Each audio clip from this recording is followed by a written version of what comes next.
So dahil nga magbabakasyon kami next week sa Spain, ihahanap natin ng dog hotel si Willow. Well, may natawagan na ako. So today, ang kanyang first day trial dun sa dog hotel. Kung tatanggapin ba siya.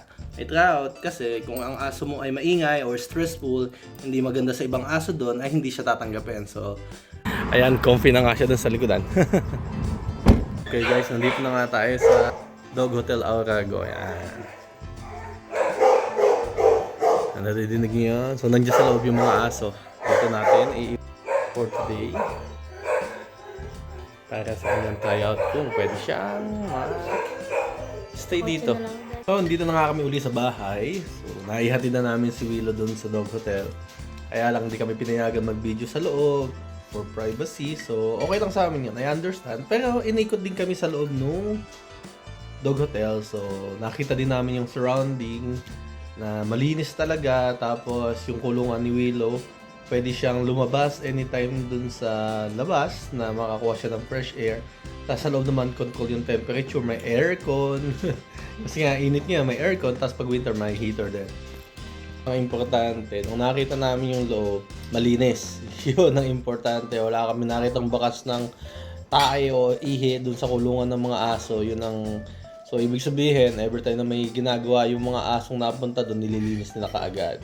So, ang presyo po ay €24 per day.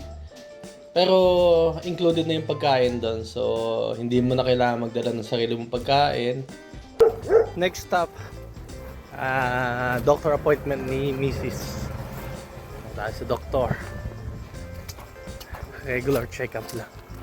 Alright, dito na tayo sa ating GP. Ayan, dyan ang aming doktor.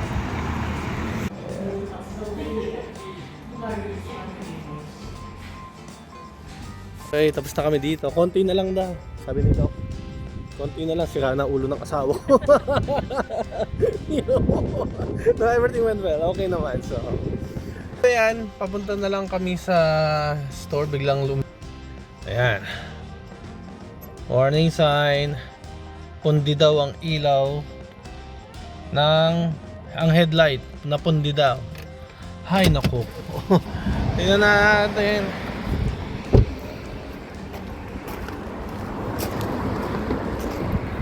Ayun. Pundi nga ang left side. So, pag dinala ko sa garage to, yung service, €30 na kaagad. So, plus yung bumbilya, ang siguro abutin ng €50 yung pagpapalit ng bumbilya. Pero normally, kayang-kaya natin palitan mag-isa yan. So ngayon, gagawin natin siya ng mag-isa. So, pihit lang daw yan. Ayan. Natanggal na natin yung cover. Sila ba? Ayan. Natanggal na natin yung cover at nasa loob niya yung bumbilya. Ayan. Natanggal ko na yung sirang bumbilya. So ngayon, kailangan ko to para makabili ako ng panibagong bumbilya para mapalitan natin. So, dumaan na nga tayo yan sa Yubo. Yan. Ayan, tindahan ng mga materials, gamit. Sana mayroon sila nitong bumbilya na kailangan ko para sa kotse. Normally mayroon sila lahat ng klase ng ilaw sa mga panggawa sa bahay. Pag wala dito, hindi ko pupunta ako sa isa pa. So, para tapos na kagad yung problema, kaya ko namang gawin mag-isa. So,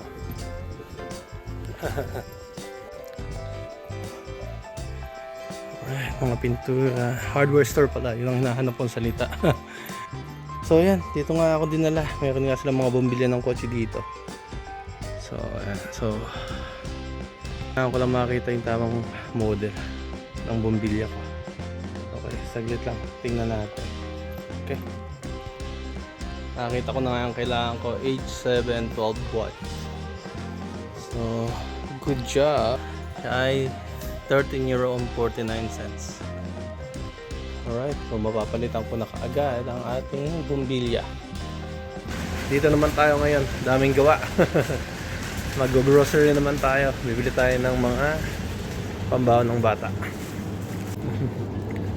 Prutas. Hindi kami masyadong namimili at next week meron pa. Next week ay kami magbabakasyon. So hindi tayo mag-isak ng madami today. Alright, tapos na tayo dito sa Aldi. Nakabalik na nga tayo dito sa garage. At i-install na uli natin itong bumbilya ng kotse na binili nga natin. Gawa na punti ang ating. So ito nga yung bago nating bili na bumbilya. Philips. Very important na wag masyadong kapitan daw yung pinaka-bumbilya. Ito nga yung pinaglalagyan niya ng bumbilya. Yan, galing yan sa bilog na to. So straightforward lang, i-click-click lang natin yan, tapos may direction yung pinakalak niya. So ayun, so ganito.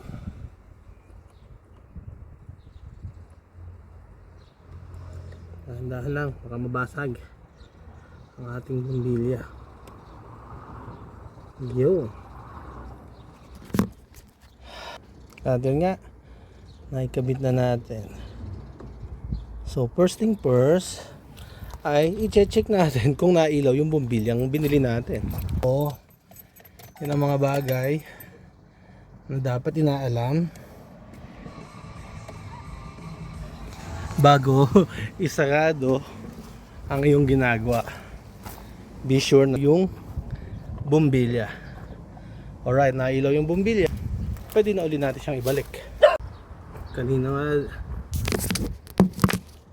dinistro pa natin. Yan, ibabalik na natin.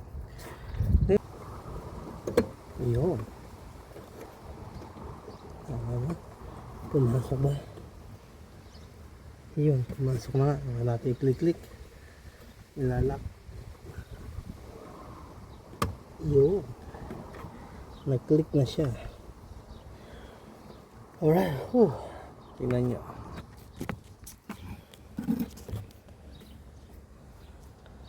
Ayan. Ayan, yung click natin sa loob. So, mission accomplished. Babalik na lang natin yung cover cup. So, 11 euro 98 cents. 13 euro 98 cents yung bili ko dun sa bumbilya. At yung service libre. Pag pinagawa natin sa Hyundai garage to o sa mekaniko, yung service pa lang 38 euro na. So normally pag plus yung bumbilya, so almost 55 euro. Ngayon 13 euro lang ang ginastos ko kasi nanood ako sa YouTube kung paano palitan yung ilaw. Ayun, okay na. Okay, sarado na natin to. Alright, check-in natin kung wala na yung signal ng warning sign. Ayun, wala na yung alright, wala na yung warning sign na sira yung ilaw ko. Alright, headlight fix.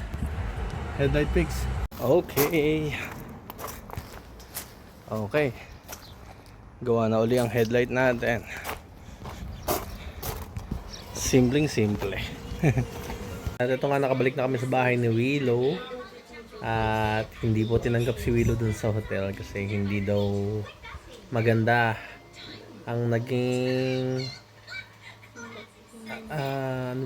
ang naging ni Willow. So sabi nung nagbabantay doon, para magkaroon ng panic attack si Willow, gawa dun sa kulungan. Gawa nga masyadong yung enclosure niya is wall to wall lang, ay hindi yata sanay si Willow doon. So hindi man lang daw nag-relax si Willow the whole time na nandun siya. For that amount of time ay talagang tuloy-tuloy lang ang kanyang pagpapanik. So sabi nung ay hindi maganda kay Willow ganong mindset or state ng mind para mag-stay siya dun sa lugar na yon. So ngayon, maghanap tayo ng ibang paraan kung saan namin iwanan si Willow. So yun ang assessment ng hotel. So ngayon, hanap tayo ibang lugar.